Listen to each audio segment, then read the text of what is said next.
హల్లెలూయా! దేవునికి స్తోత్రం. సృష్టికర్త అయిన యేసుప్రభు వారు పరిశుద్ధ గ్రంథం నుండి ఈరోజు మన కొరకు ఇస్తున్న వాగ్దానం లూకాసు వార్త 2వ అధ్యాయం 36-38 వచనాలు. మరియు ఆషేరు గోత్రికురాలును పనూయేలు కుమార్తెయునైన అన్న అను ఒక ప్రవక్త్రియుండెను. ఆమె కన్యాత్వము మొదలు 7 ఏండ్లు పెనిమిటితో సంసారం చేసి బహుకాలము గడిచినదై 84 సంవత్సరములు విధవరాలై ఉండి దేవాలయము విడువక ఉపవాస ప్రార్థనలతో రేయింబగళ్ళు సేవ చేయుచుండెను.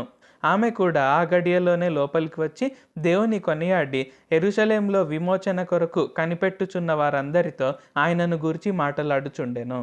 సో, ఈరోజు వాగ్దానం గనుక చూసుకున్నట్లయితే ఏంటి, ఆ కాలంలో యెరూషలేములో అన్న అని ఒక ప్రవక్త్రి ఉండిందనమాట. సో, ఆమె ఏంటంటే ఆమె విధవరాలై ఉండి 84 సంవత్సరములు అంటే 84 ఏండ్లు ఆమె దేవుని సేవ చేస్తూ, అంటే ఉపవాస ప్రార్థనలతో రేయింబగళ్ళు దేవుని సేవ చేస్తూ ఉండిందనమాట మందిరంలో. సో, అయితే ఏంటి, ఆమె ఆ విధంగా అన్ని ఏండ్లైనా సరే విసుకక ప్రార్థన చేయడం వలన, ఉపవాస ప్రార్థన చేయడం వలన ఏంటంటే ఆమెకి ఎంత గొప్ప రివార్డ్ వచ్చిందంటే, ఎంత గొప్ప బహుమానం, ఎంత గొప్ప ఘనత దక్కిందంటే, యేసుప్రభు వారిని గూర్చి ఆమె సువార్తను ప్రకటించగలిగింది. అంటే అందరికన్నా ముందుగానే, చాలా మంది కన్నా ముందుగానే, అనేక గొప్ప వారి కంటే ముందుగానే ఆమె సువార్తను ప్రకటించగలిగింది. అంటే యెరూషలేములో ఎవరైతే విడుదల కొరకు కనిపెడుతున్నారో, ఎవరైతే విముక్తి కొరకు కనిపెడుతున్నారో వారికి అందరికీ కూడా యేసుప్రభు వారిని గురించి చెప్పగలిగింది. అంటే నేను యేసుప్రభువుని చూశాను, ఆయననే మనందరి పాపాల నుండి, అందరి దోషాల నుండి, అందరి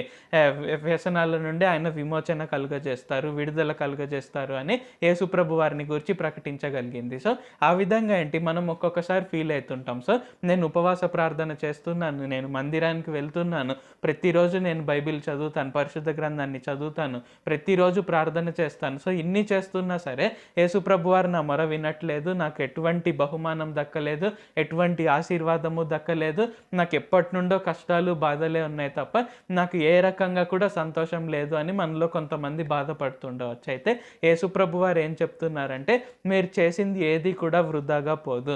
నేను అన్న అను ప్రవక్త్రిని ఎలాగైతే ఆమె ఉపవాస ప్రార్థనలకు నేను గొప్ప బహుమానం కలుగజేశాను, గొప్ప ఘనతను కలుగజేశాను, నా గురించి అనేక మంది కంటే ముందుగా, గొప్పవారి కంటే ముందుగా ప్రకటించేలాగా ఎలాగైతే చేశానో ఆ విధంగా మిమ్మల్ని కూడా నేను ఆశీర్వదిస్తాను, మీకు కూడా గొప్ప బహుమానాన్ని నేను దయచేస్తాను, మీకు ఆరోగ్యాన్ని నేను దయచేస్తాను, అన్ని రకాలుగా మిమ్మల్ని నేను సంతోషంగా ఉండేలాగా చూస్తాను అని యేసుప్రభు వారు తెలియజేస్తున్నారు. కాబట్టి మనం చేయాల్సిందల్లా ఏంటంటే, మనం ఏ ఉపవాస ప్రార్థన అయితే చేస్తున్నామో, మనం ఎలాగైతే పరిశుద్ధ గ్రంథాన్ని చదువుతున్నామో, ఎలాగైతే ఆయనను స్తుతిస్తున్నామో, మనం మందిరానికి వెళ్తున్నామో, ఇవన్నీ మనం కంటిన్యూ చేయాలి. ఇవన్నీ మనం కొనసాగించినట్లయితే ఏంటంటే ఖచ్చితంగా మనం ఊహించలేనటువంటి, మనము అడిగి ఊహించిన దానికంటే అత్యధికమైన బహుమానాన్ని ఆయన మనకు ఖచ్చితంగా దయచేస్తారు. ప్రార్థించుకుందాం.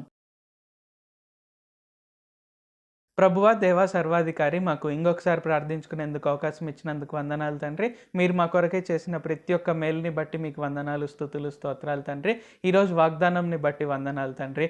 మీరు అన్నను ప్రవక్త్రిని ఎలాగైతే గొప్పగా ఘనతనిచ్చారో, గొప్పగా ఎలాగైతే ఆమెకు బహుమానాన్ని దయచేశారో, మిమ్మల్ని గుర్చిన సువార్తను అనేక మంది కంటే ముందుగా ఆవిడ ఎలాగైతే ప్రకటించిందో అంతటి గొప్ప బహుమానాన్ని మాకు కూడా దయచేయండి తండ్రి.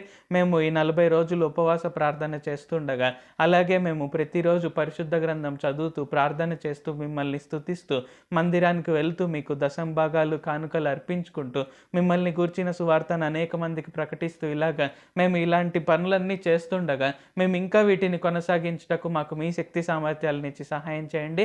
వాటిని మేము కొనసాగిస్తుండగా మాకు గొప్ప బహుమానాన్ని దయచేయండి. మేము అడుగు వాటన్నిటికంటే, ఊహించు వాటన్నిటికంటే అత్యధికంగా మాకు దయచేసి మేము ఎప్పుడు ఆశీర్వాదంగా అనేక మందికి నిలబడుటకు సహాయం చేయండి. నజరేయుడైన సర్వశక్తిగల యేసుక్రీస్తు నామంలో ప్రార్థిస్తున్నాం తండ్రి. ఆమేన్. Thank you Jesus. దేవుడు మిమ్మును ఆశీర్వదించును గాక.